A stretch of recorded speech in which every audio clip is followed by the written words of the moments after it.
capítulo 16, a gente vai ler 15 versículos, tá bom, amados? 15 versículos, os primeiros 15. É tanta coisa, não dá para falar tudo de uma vez. Também não sei se eu vou falar depois algo, a não ser que o Senhor incite a igreja e a mim, né? Para que a gente fale mais sobre. Então vamos lá, eu vou ler na minha tradução aqui. Se você puder ficar de pé, fique, porque o momento da leitura bíblica é um momento diferente, né? De reverência à palavra de Deus, um momento especial. Corá, filho de Izar, neto de Coate, bisneto de Levi, reuniu Datã e Abirão, filhos de Eliabe, e On, filho de Pelete, todos da tribo de Ruben, encheram-se de arrogância e insurgiram-se contra Moisés, juntamente com 250 israelitas, príncipes da congregação, líderes respeitados e que haviam sido nomeados membros do concílio. Ajuntaram-se, pois, contra Moisés e Arão, exclamando-lhes: bastam! Toda a comunidade e todos os seus membros são consagrados, e o Senhor está no meio deles. Por que então vos exaltais acima da assembleia do Senhor? Moisés, ouvindo isso, ajoelhou-se, encostando o rosto rente ao chão. Depois ergueu-se e replicou a Corá e a toda a sua comunidade: amanhã cedo o Senhor fará conhecer quem é dele e qual é o homem consagrado que permitirá aproximar-se dele. Aquele que ele fizer aproximar-se dele, esse é aquele que ele escolheu. Portanto, fazei isto: tomai os incensários de Corá e de toda a sua congregação, ponde neles fogo, e amanhã deitai sobre o fogo incenso perante o Senhor. Aquele que o Senhor escolher, esse é o homem que lhe é consagrado. E agora, filhos de Levi, basta. E acrescentou Moisés a Corá: ouvi também, ó levitas, acaso é muito pouco para vós que o Deus de Israel vos haja separado da congregação de Israel, trazendo-vos para perto dele, a fim de fazerdes o serviço do tabernáculo do Eterno, colocando-vos diante dessa comunidade para ministrardes em seu favor? Ele te chamou para perto dele, tu e contigo todos os teus irmãos levitas, e agora ambicionais também o sacerdócio? Vós conspirastes contra Deus, tu e tua assembleia. Quem é Arão para que murmureis contra ele? A seguir, Moisés mandou chamar Datã e Abirão, filhos de Eliabe, mas eles retrucaram: não iremos. Porventura não te basta nos ter tirado de uma terra onde manam leite e mel para nos fazer morrer neste deserto? E ainda queres fazer-te príncipe e chefe sobre todos nós? Além de tudo, tu não nos conduziste a uma terra onde manam leite e mel, tampouco nos deu uma herança de campos e vinhas. Pensas que pode cegar os olhos de toda essa população? Ora, de modo algum iremos. Então Moisés ficou extremamente irado e rogou ao Senhor: não aceites a oblação, a oferta destas pessoas. Jamais fiz mal a qualquer um deles, nem mesmo tirei deles um jumentinho sequer. Fala amém? Amém. Amado Deus e Pai, estamos aqui por causa do Senhor, e não podemos sair daqui sem ouvir o que o Senhor tem a dizer. Então, seja livre para o Senhor falar a sua palavra. Desempeça corações e mentes e ouvidos nesta noite, a começar de mim, para que o nome do Senhor seja glorificado na minha vida e em toda a igreja presente, no nome de Jesus. Amém. Amém? Amém. Pode sentar, meus irmãos. Glória a Deus. Eu dei como título a esta mensagem: identificando e se livrando de uma rebelião. Repete aí, por favor. Identificando-se e se livrando de uma rebelião. Todo mundo agora. Identificando-se e se livrando de uma rebelião. Isso. Como eu disse aos irmãos, sempre que eu lia esse texto, ficava pensando como poderia transformá-lo em um sermão que edificasse a igreja. Algumas vezes fiquei com receio, de alguém interpretar errado o meu objetivo de pregar sobre esse assunto. Ficava com receio, algumas vezes, não todos, mas algumas vezes, interpretar que eu queria atingir alguém. Algumas vezes interpretar que eu queria que todos me vissem como um líder a ser respeitado e jamais ser questionado, e tantos outros motivos. Mas quem me conhece sabe que eu não costumo ter essas intenções. Nenhuma dessas intenções é correta ao meu respeito, e eu falo isso debaixo do temor de Deus. De todo jeito, se eu ficar pensando isso o tempo todo, eu deixo de pregar algumas coisas que a Bíblia diz. E eu acho que durante todos esses anos de ministério, e esse mês agora, de fevereiro, fazem 27 anos, eu acho que eu já preguei todos os livros da Bíblia. E eu acho também, e claro também que algumas partes e alguns livros são mais fáceis de entender do que outros.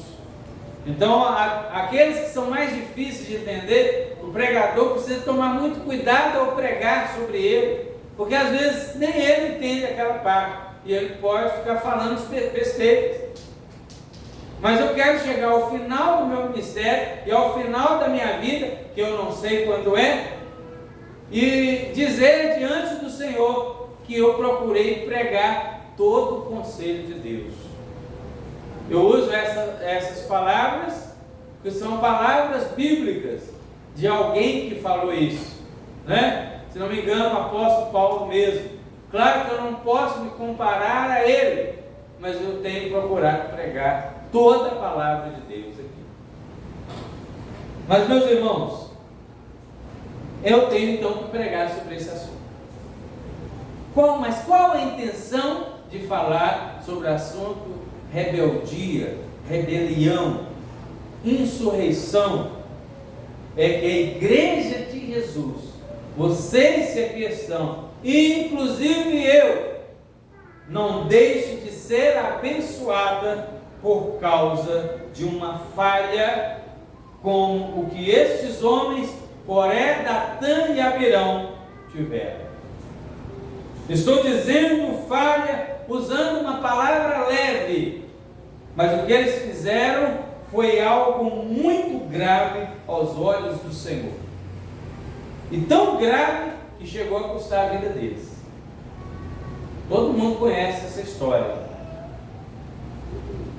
E todo mundo sabe o que aconteceu. Eu nem vou falar sobre isso hoje. E o que foi que eles fizeram? Eles se rebelaram. Eles se insurgiram. Eles fizeram um motim. Fizeram um grupinho e se levantaram. Mas não contra Moisés e Arão, como eles estavam pensando, e sim contra o Senhor, que havia colocado Moisés e Arão na liderança daquela nação. O verso 11, é isso que Moisés fala: vós conspirastes contra Deus.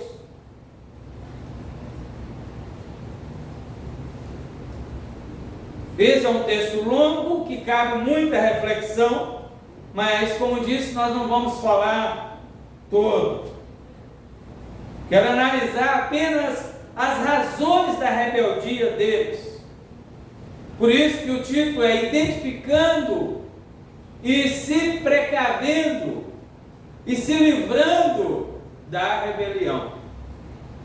Talvez nós nos encaixemos, ou já nos encaixamos no passado, em alguma razão destas que eu vou falar, ou todas elas, porque lendo esse texto, eu não achei difícil ser uma pessoa rebelde. Pelo contrário, ser rebelde é muito fácil. Ser rebelde é muito fácil, irmãos, e precisamos tomar muito cuidado. Nós vejamos, então, a rebeldia deles foi por quê? Em primeiro lugar, interpretaram errado as palavras do Senhor. Em primeiro lugar, eles interpretaram errado a palavra do Senhor. E eu quero começar por aqui, porque no verso 3, eu queria que lesse aí um outro na versão mais tradicional, para a gente situar e pegar a maioria dos irmãos aqui, que tem a mesma versão. Leia o verso 3, por favor. Leia, por favor.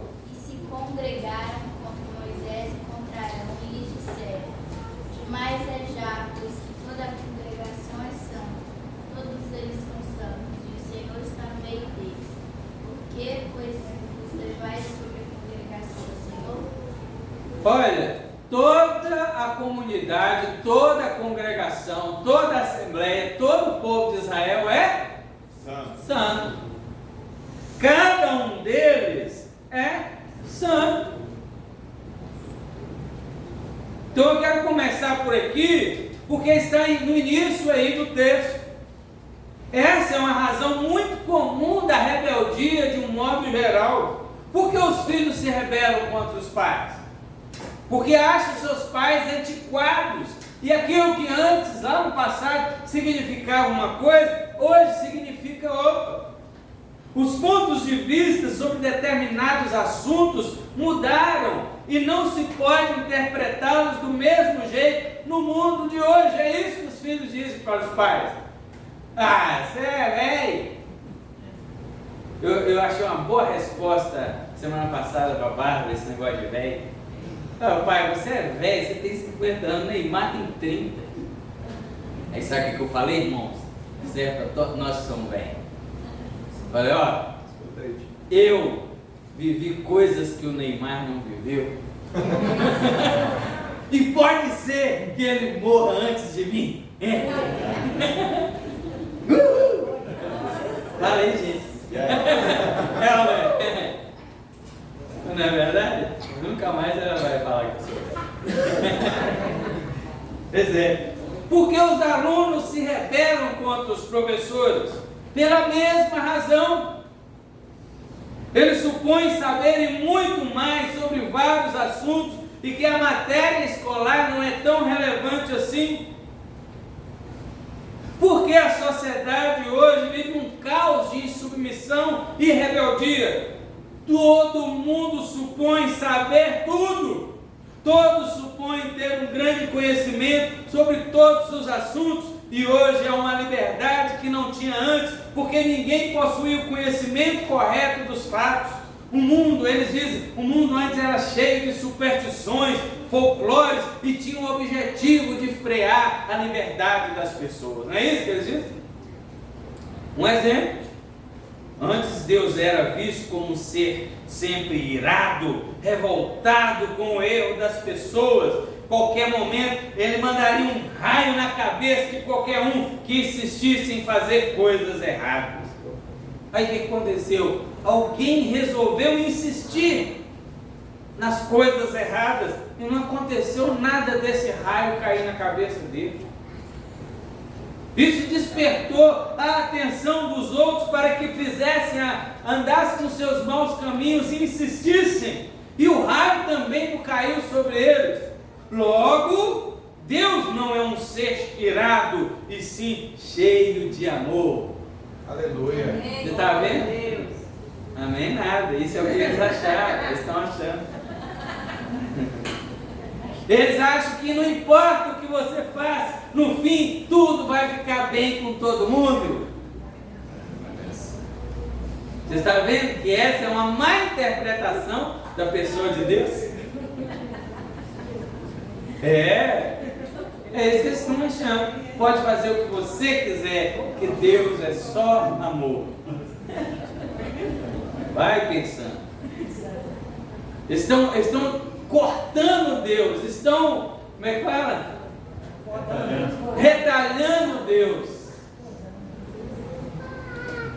Achando que Deus é só amor. Isso refletiu na igreja. Todo esse aparato construído pela sociedade bateu na porta da igreja e nós abrimos e deixamos esse aparato entrar.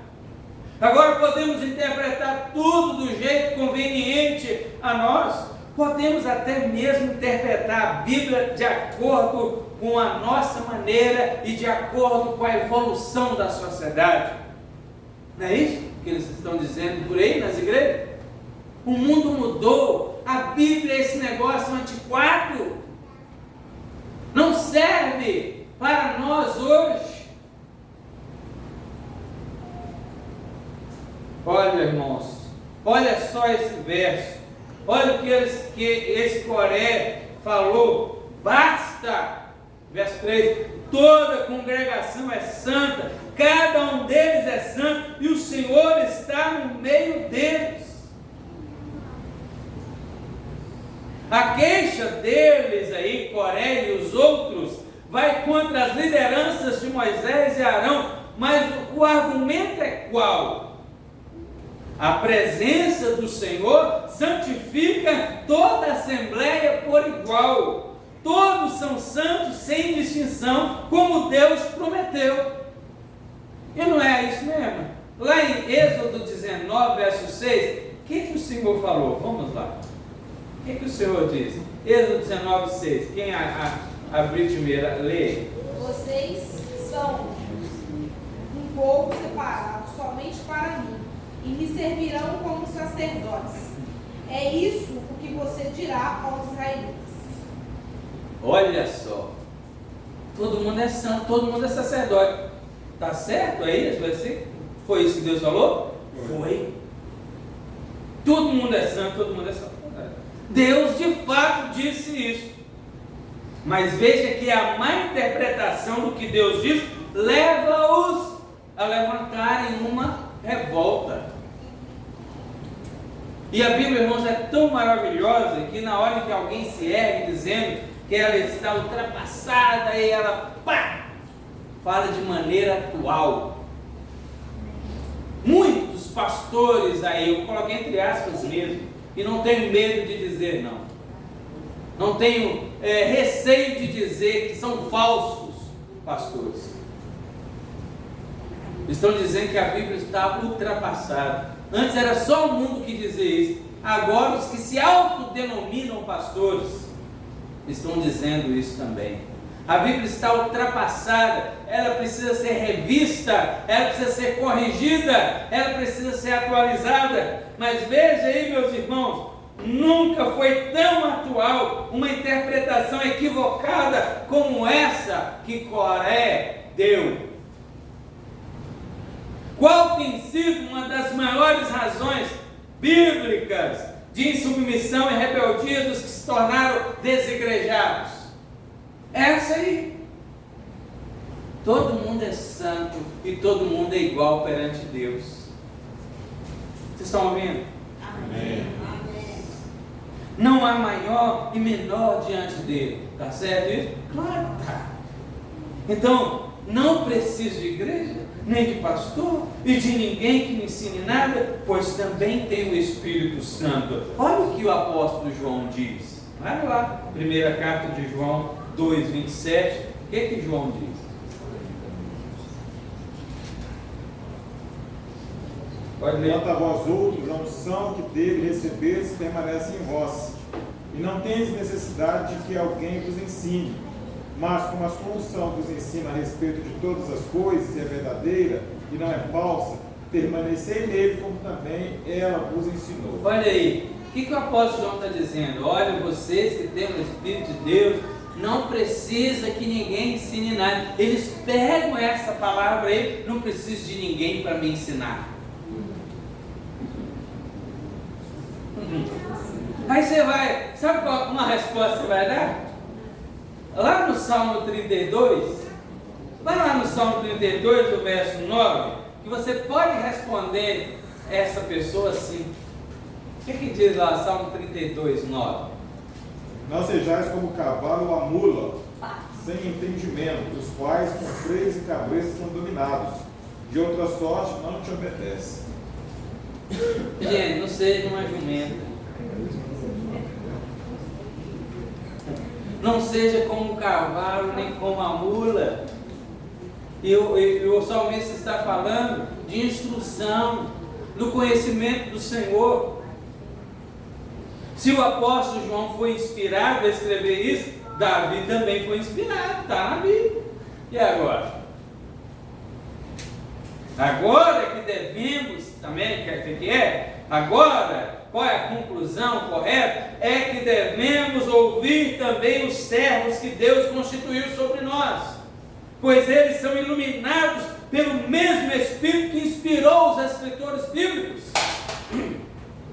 Sob diferentes efeitos, eles agora são a voz do Espírito que confirma as Escrituras que o mesmo Espírito fez seus escritores escreverem. Amém. Vocês estão entendendo? Amém. Se assim fosse, nem precisaria o apóstolo João escrever esse ensino aí que ele acabou de dar, pois as pessoas já tinham o Espírito e nem precisavam do ensino apostólico e nem as demais cartas apostólicas que dizem da necessidade dos mestres da igreja para ensinar a palavra de Deus nas igrejas de Deus. Será que eu preciso traduzir? O mesmo Espírito que escreveu isso é o Espírito de Deus que usa os pastores que foram chamados por Ele. E que você deve dar atenção, porque esses pastores estão falando a palavra de Deus. É o Espírito de Deus que está usando eles.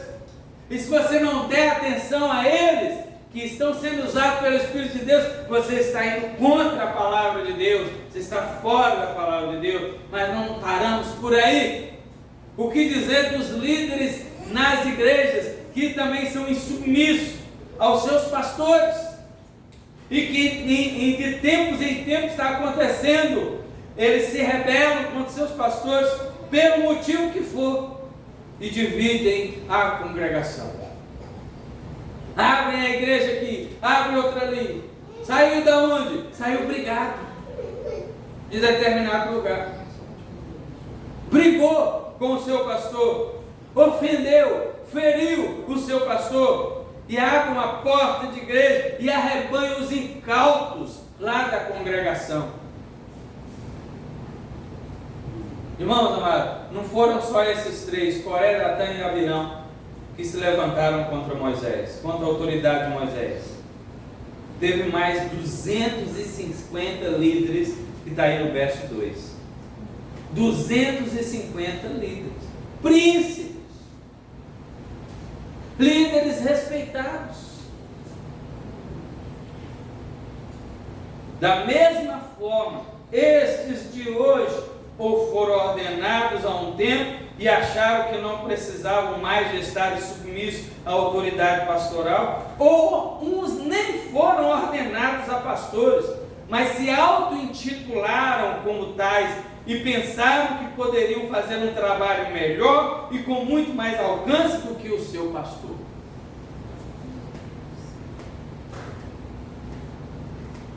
Tudo isso por quê? Por causa de uma interpretação equivocada das Escrituras. Coré se equivocou com o que Deus havia falado e se insurgiu contra a autoridade sacerdotal de Arão. Coré era levita, coatita, da família de Coate.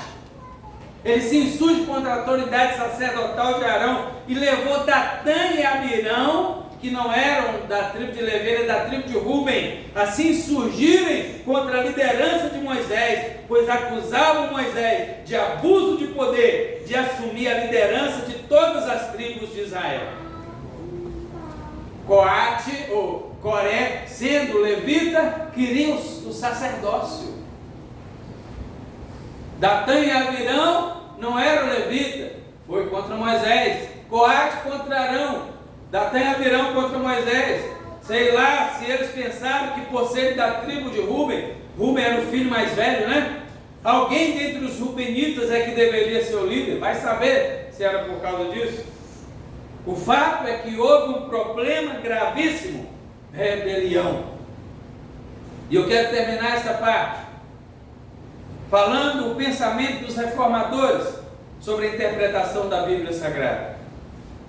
Eles batalharam muito e se esforçaram para a Bíblia estar nas mãos do povo. E eles afirmaram que a Bíblia era livre para todos, mas não a interpretação era para todos. A interpretação não é para qualquer um que quiser interpretar ao seu modo, ao seu ver, ao sabor do seu desejo e da sua conveniência. A interpretação fica por conta de pessoas chamadas a esse ministério, que se esmeram no estudo da palavra e chegam a se desgastar para apresentarem à igreja uma palavra edificadora, que salva, sara e liberta e mostra o caminho que o Espírito está guiando a igreja. Então não caia nessa, a interpretar a Escritura do jeito que eu quiser. Aqui está dizendo isso, irmão, não interprete do jeito que você quiser, nem permita que ninguém interprete do jeito que ele quiser. Uma má interpretação do que Deus havia falado fez Coré se levantar. O segundo motivo que eles se rebelaram, desvalorizaram o seu chamado e vocação. Isso é muito sério. A rebeldia deles se deu também por esse motivo. Vocês estão entendendo? Amém. Fala amém. Amém. De vez em quando vocês falam amém.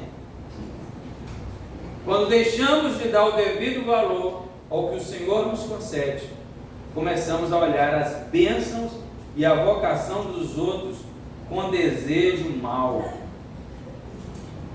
desejando, ambicionando erradamente, ao mesmo tempo em que fechamos os olhos para os privilégios e bênçãos que Deus nos concedeu. Quem era Coré? Um homem qualquer? Não. Como já disse, um descendente de Levi legítimo, né? Por meio de Coate, e como coatita, ele tinha grande responsabilidade e prestígio no serviço do Senhor no tabernáculo. No capítulo 4, verso 1 ao 20, a gente não vai ler agora, com 20 versículos, até a gente enjoa, deveres dos coatitas. 20 versículos falando o que os coatitas deveriam fazer. Um coatitas não é bicho não, tá? É descendente de Coate. Então, Coate era o nome do rapaz lá. Deveres dos coatitas, tem que fazer assim, desse jeito, levar, né, o tabernáculo, desmontar, montar, fazer isso, levar para lá, na hora que né, o óleo da unção tem que carregar, tem que tomar cuidado com ele. Eles tinham dever, eles tinham privilégios, eles tinham responsabilidades, mas ele desejou mais, muito mais. Ele desejou ser mais do que ele já era. Ele não queria executar serviços de levitas comuns, ele queria executar serviços de sacerdote. Sua missão era assumir o papel de sumo sacerdote no lugar de Arão, e ele usou da fraude para fazer valer a sua reivindicação. Por que fraude? Como fraude? Interpretou a palavra de Deus, como ele já viu, do jeito que ele quis e desconsiderou, agora que a gente está falando, os dons e a vocação que Deus lhe havia dado. A queixa dele foi contra os privilégios sacerdotais de Arão, e o argumento foi esse: já que a presença do Senhor santifica toda a congregação por igual, e santifica mesmo, e já que todos são santos sem distinção, e são mesmo, como Deus diz, então o cargo de Arão é usurpação. Esse foi o argumento dele. Moisés ainda chamou a atenção dele para essa tolice. Você acha pouco, está no verso 9, você acha pouco o que Deus lhe concedeu? Será que não é suficiente o que Deus lhe deu?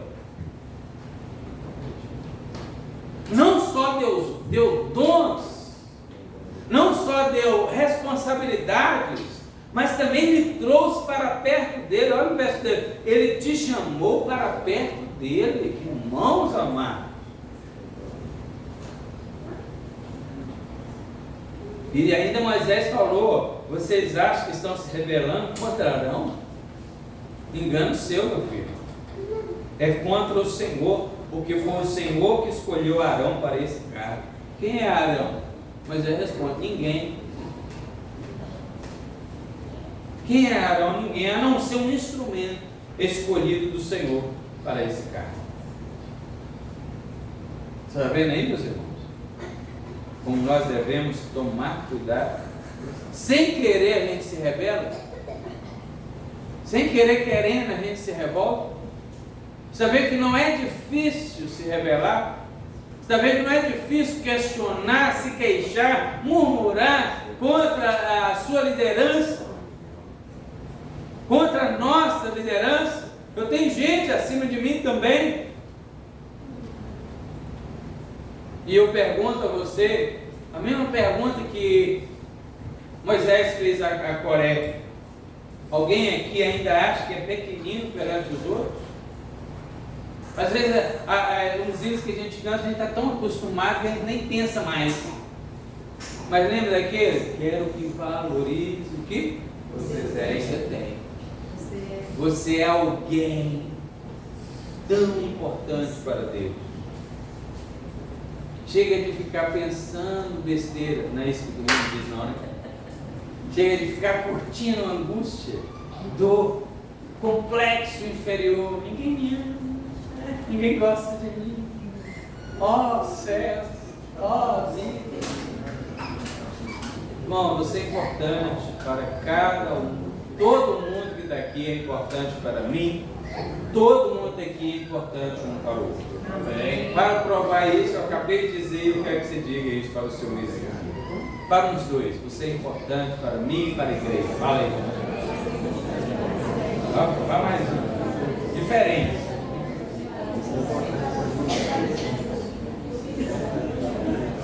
Então você acha que é pequenino? Você acha que é pequeno? Você acha que não vale nada? E que tem outros aqui que valem mais do que irmão? Na questão da humildade, nós devemos pensar isso mesmo, tá? Quando se refere à humildade, nós devemos pensar assim, mas não devemos pensar assim na questão da ambição. O apóstolo Paulo diz que é para nós considerarmos os outros superiores a nós mesmos. Aí é a humildade. Está relacionado à humildade. Mas quando passa para o âmbito do orgulho e da ambição, o ensino bíblico é diferente. O ensino bíblico, lá em 1 Coríntios 7:20, diz: cada um fique na vocação em que foi chamado. 1 Coríntios 7:20. Cada um fique com o dom que recebeu.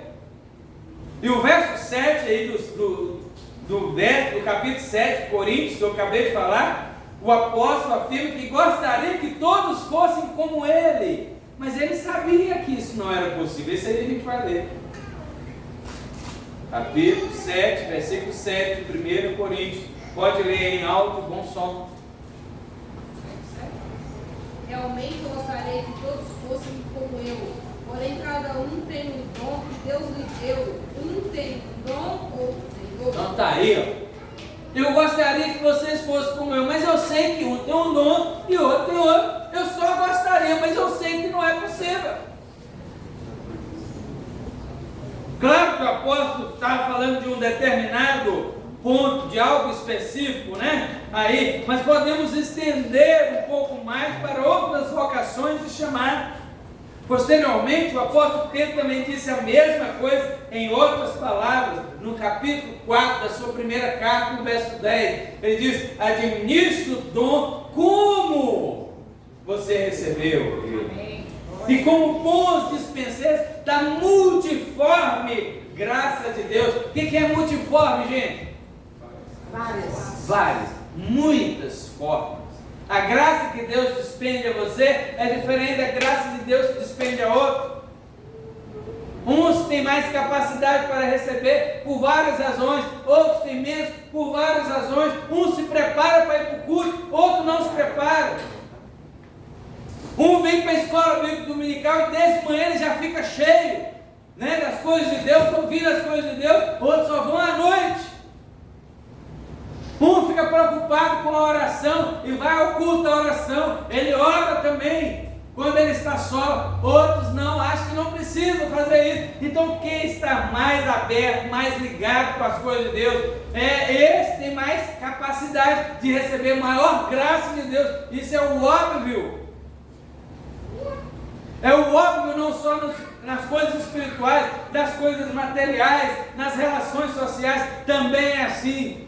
O irmão falou aqui no seu testemunho na quinta-feira, em relação à família, quando você agrada a patroa, ele falou isso, aí tudo fica bem. Glória a Deus. Né, patroa? A patroa veio aqui e praticamente confirmou isso. Ela tentou fugir, ela ficou envergonhada, ela ficou corada, que ela foi agradada. Mas é isso que acontece, quando você agrada a patroa, você tem tudo, foi isso que ele falou. Então nas relações sociais assim, mas também, irmã, quando você agrada o patrão, também você tem muita coisa, tá bom? Não esquece dessa parte não. Faltou ela falar, mas eu estou falando para ela. Tá bom? Se você trabalha num lugar, nas suas relações de trabalho, todo mundo vai te chamar o quê? Puxa saco do patrão. Não é? Mas o patrão, honrado, consciente, e se ele for cristão, ele reconhece quem está se esforçando e quem não está se esforçando, ele sabe muito bem disso.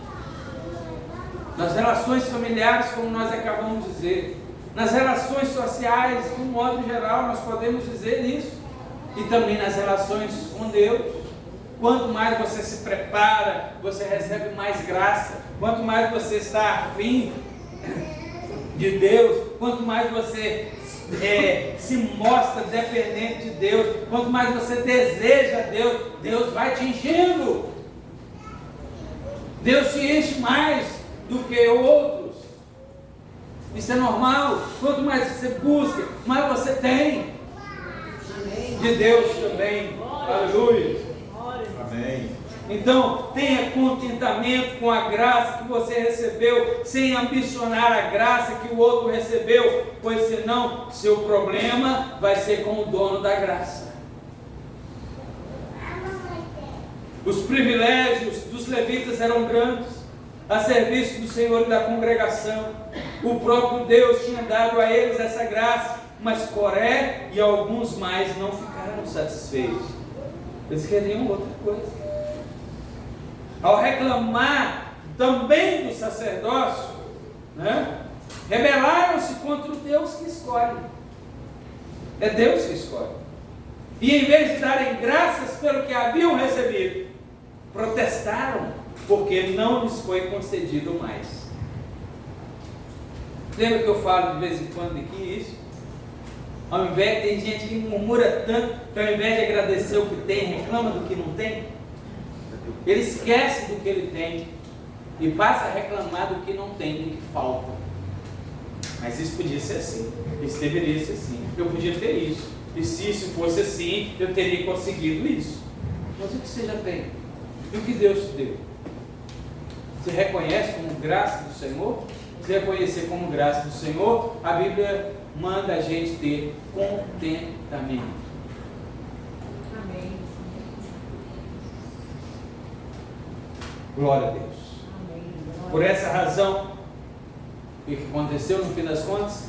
Se fizeram indignos daquilo que haviam recebido e o Senhor os executou.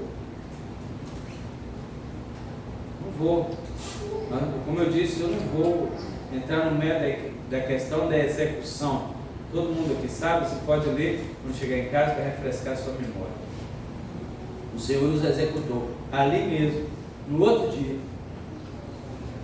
Então valorize o que você é e tem, pois foi concedido pelo Senhor. Aleluia. Glória a Deus. Amém, Jesus. Terceira e última razão, porque eles se rebelaram. O que ajudou? Eles incitaram e encontraram apoio dentro da congregação. Está aí no versos 2 e 3, que eu queria que alguém lesse, por favor.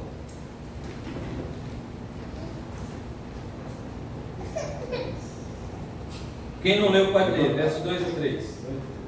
Levantaram-se perante Moisés 250 homens dos filhos de Israel, maiores da congregação, os chamados ao ajuntamento, varões de nome, e se congregaram contra Moisés e contra Arão, e lhes disseram: demais já, pois, que toda a congregação é santa, todos eles são santos, e o Senhor está no meio deles. Porque, pois, vós elevais sobre a congregação do Senhor. Então está aí. Essa é a terceira e última razão que eu quero apresentar. Por que eles se sublevaram? Eles não agiram sozinhos. Uma revolta não se concretiza se os revoltosos forem poucos. Não faz nem barulho, portanto não chama atenção. Digo de nota aqui é que muitos deles tinham queixas contra Moisés. Tá? Muitos deles tinham. Algumas queixas eram antigas, irmãos. Eu disse isso aqui numa quinta-feira, né? A maioria não está presente na quinta. Mas preste atenção, quando Deus envia Moisés pela primeira vez, Moisés se reúne com os líderes do povo e fala: ó, Deus vai libertar. Deus mandou eu falar com a Faraó para tirar, para eles deixarem a gente sair. Aí então vai lá, Moisés. Aí Moisés vai lá e Faraó: o quê? Você é louco? Ninguém vai sair daqui não. É que eles estão muito sem o que fazer. Dobra a carga, dobra os trabalhos. E eles se levantaram contra Moisés. Você falou que Deus ia libertar? E olha o que aconteceu, o negócio piorou para o nosso lado. Eles se levantaram ao ponto de querer matar Moisés, apedrejar Moisés. Você está entendendo? As queixas tinha queixas antigas. O negócio não é do jeito que a gente pensa que é.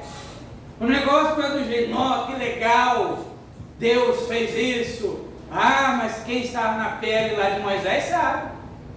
Aí Deus envia a primeira praga, fala, agora vai, e não foi. Ah, Moisés, e aí? Deus envia a segunda praga, agora vai, porque não é possível. E o faraó endurece o coração. Deus endurece o coração de Faraó. Moisés, você não está com nada não. Terceira praga, quarta praga, quinta praga, e nada de libertar o povo. Esse Moisés não está com nada não. Você acha que foi fácil para Moisés? Porque às vezes a gente não pensa nos detalhes das coisas. Então algumas queixas eram antigas. Nos ínteres das pragas aí havia reclamações, como eu estou dizendo. E aí foram para o deserto, enfim, liberdade, libertação, estamos indo. Mas quando eles olham para trás, quem vem lá? O faraó arrependeu de ter deixado ir. E vem o exército, e a gente não sabe lutar, a gente nem arma tem. Vamos pegar umas pedras aqui para atirar neles, e eles com arma. Mas tudo bem, passou o deserto, e eles reclamavam de quê? De tudo. Não tinha água, reclamavam. Queria pão, reclamavam. Não tinha carne, reclamavam. Os inimigos, guerra, batalha, reclamavam. E reclamavam de tudo. Todo mundo tinha queixas contra Moisés. Os próprios irmãos de Moisés, no capítulo 12, você voltando aí, reclamaram contra Moisés. Inclusive as murmurações dos irmãos foram similares às que estão acontecendo agora com Coré, Datã e Abirão. Moisés foi tido lá como ditador, dotado de autoridade que a si mesmo tomara para si, não foi conferida pelo Senhor. Então, mesmo que a autoridade fosse genuína, conferida pelo Senhor, impedia injustamente que outros homens exercessem a autoridade como ele? Está sendo injusto? Ele é o pastor, mas ele está fazendo o que não deve. Ele é o pastor, mas ele está se levantando. Ele é o pastor, mas ele está fazendo isso e aquilo. Em outras palavras, eles queriam dizer que Moisés estava exagerando na sua autoridade. Estava agindo acima da sua legítima autoridade, tendo se tornado um exclusivista. Mas essa rebeldia lá no capítulo 12 de Miriam e Arão não deu tempo de lançar muitas raízes. Mas agora não. A rebelião de Coré encontra apoio não só de Datã e Abirão, mas como nós lemos aí, mais 250 pessoas, não pessoas qualquer, príncipes, líderes respeitados. Está ouvindo aí? Amém. O problema de gente famosa adotar uma postura revoltosa é esse. Nome famoso faz um movimento parecer respeitado. Você viu aí o que aconteceu aí nesses 4 últimos anos? Gente famosa fez o movimento da anarquia parecer um bom movimento. O movimento da bandidagem parecer um bom movimento. Um movimento justo, um movimento correto. Quando mesmo a bandidagem sabe que foi tudo uma farsa. E o ponto-chave para encontrar esse apoio está na declaração deles do verso 3. Quando eles disseram assim: irmãos, tenham paciência, estou acabando. Eles disseram: basta, toda a comunidade e todos os seus membros são santos. Cada um deles é santo. Você percebe que tem algo sutil nessa declaração? Eles não disseram assim: nós todos somos santos. Eles disseram: eles são santos. Vai encontrar apoio deles. Toda a congregação é santa. Cada um deles é santo. Eles não disseram: cada um de nós somos santos. Cada um deles. Essa é uma maneira bem sorrateira de ganhar a confiança e o coração das pessoas. A maioria das revoltas, dentro e fora da igreja, por algum tempo, avança sobre falsas alegações como essas. Eles levantam a bandeira do sacerdócio universal de todos os crentes. Todos os crentes são igualmente sacerdotes. E não há ninguém diferente, nem maior, nem menor do reino de Deus. De fato, irmãos, a Bíblia diz que todos nós somos sacerdotes, amém? Amém. Todos somos sacerdotes, mas nem todos atuam do mesmo modo. Por isso, há diversos dons para diversas pessoas, porque as pessoas são diferentes umas das outras. A única coisa igual nesse negócio de dom é o Espírito, não é? Os dons são diversos, diz a palavra de Deus lá em 1 Coríntios capítulo 12, falando sobre o assunto. Os dons são diversos, as pessoas são diferentes, o Espírito que é o mesmo, que atua em todos, distribui todos os dons. Nem toda a Assembleia Israelita era santa no sentido que Coré estava colocando. Havia, por exemplo, a tribo de Coré, Levi, como diz, que tinha sido santificado para cuidar das coisas santas do santuário. Eles eram santos no sentido do culto, no sentido espiritual, no sentido das liturgias espirituais. Às outras tribos isso não foi concedido. Mesmo assim, pessoas das outras tribos eram santas ao Senhor, não no sentido cultual, mas eles também eram santos ao Senhor. Então, colocar pessoas comuns para cuidar de funções sagradas era uma afronta contra as instituições que Deus havia determinado. Irmãos, hoje isso não é diferente. Preste atenção. No seio da Igreja de Cristo, embora todos os crentes sejam sacerdotes, nem todos atuam no mesmo ministério e nem todos são ordenados a ocuparem os mesmos cargos ministeriais. Entenderam essa frase? O Novo Testamento ensina certa ordem de ministério e de autoridade. Não se trata de uma situação em que cada um age como bem quiser, como bem entender. Não existe isso em lugar nenhum, e muito menos pode existir na igreja de Deus. Deus é a autoridade máxima em todo o universo, e Ele instituiu líderes para que eles sejam seguidos e respeitados, sim, dentro da vontade do Senhor. Tá?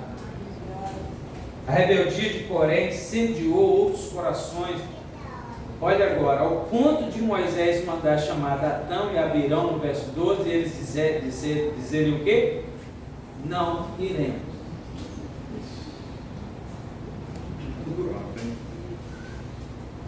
E os argumentos foram se avolumando, porque agora Coré já tinha sido tratado com Moisés. Tratou com Moisés. Pega lá você os 250, pega lá 250 incensários e voltem aqui amanhã e nós vamos ver quem Deus escolheu. Resolveu lá. Agora Datão e Abirão, vamos conversar sobre o assunto? Não vou. Não vamos. Que isso? E os argumentos dele? Olha aí, verso 13 e 14. Não nos basta nos ter tirado de uma terra onde mana leite e mel? Olha, irmãos, eles mudaram o pensamento do que Deus havia falado. A trajetória de libertação da escravidão egípcia foi deformada perversamente. A terra que mana leite e mel, Moisés, que você prometeu, na verdade, nós saímos da terra que mana leite e mel.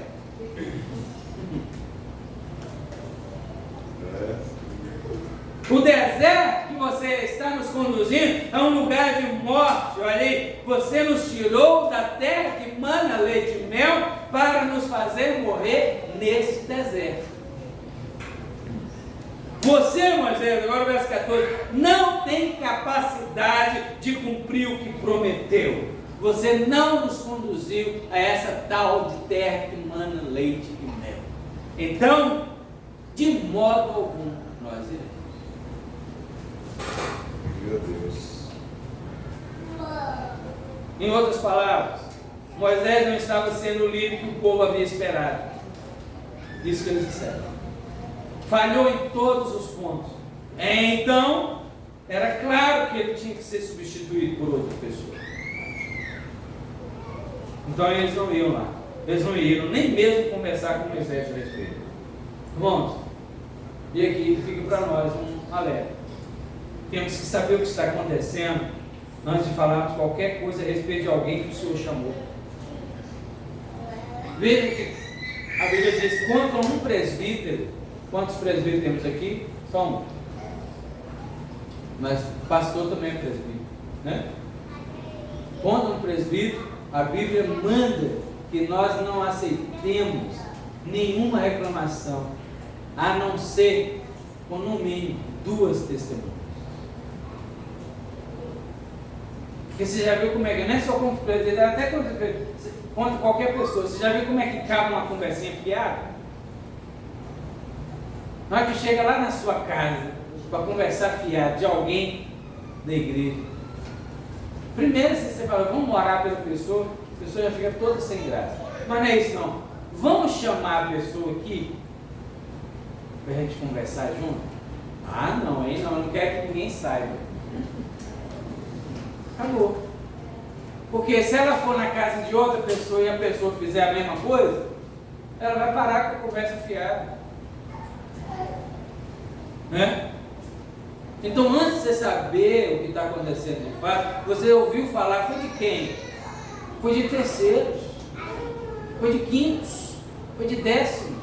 O negócio já chegou lá, ó, em outra versão, e às vezes a gente dá ouvidos e sai propalando ainda mais, sem saber o que de fato está acontecendo.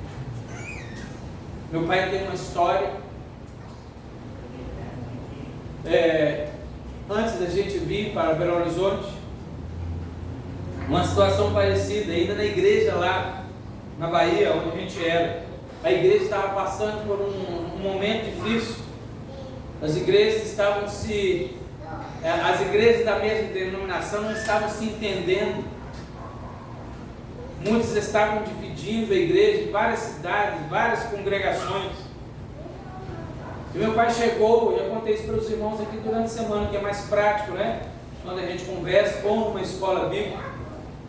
Chegou para o pastor dele, o líder dele, e disse: pastor, eu vou estar ao seu lado, se o senhor tomar a decisão correta. Não faça nada sem avisar o presidente da instituição, o presidente da igreja, e eu vou estar com o senhor. Não se desvincule da congregação sem antes conversar com o presidente da igreja, e eu estarei com o senhor. Eu vou até lá com o senhor. E o que aconteceu? Não foi desse jeito. A desvinculação, não sei o nome é esse mesmo, aconteceu sem o pastor presidente estar sabendo. Uma divisão, um racha, como nós costumamos dizer. E meu pai não foi um dos poucos, e foram só 3. Um dos 3 que não aceitaram a maneira como foi desvinculado. Ele não aprovou. E quando foi perguntado, você falou que estaria ao meu lado. Eu estaria ao seu lado se o senhor tivesse agido corretamente. O senhor não agiu como uma pessoa deve agir. E ele foi taxado de traidor. Numa cidade pequena. E isso, explodiu. O caso foi parar na justiça. Olha que vergonha para a igreja. A igreja foi parar na justiça.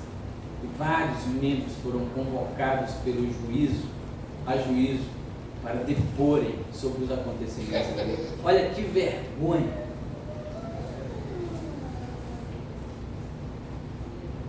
Mas o Deus que vê todas as coisas, no tempo devido, mostrou e tratou com todos os envolvidos. Porque Deus é assim. Então, amados, cuidado com as causas e os movimentos que estamos pensando em aderir, ou causas e movimentos que as pessoas nos forçam a aderir, somos levados a aderir. Cuidado. Eu quero concluir.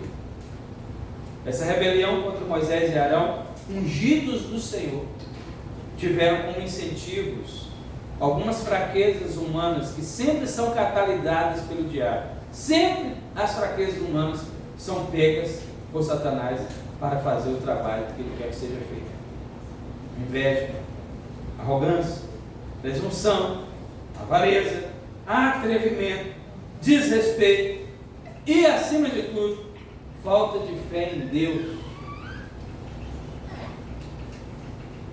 Alguém pode assumir uma postura de rebeldia com uma fraqueza dessa, ou até com todas elas, ou até outras que eu nem falei.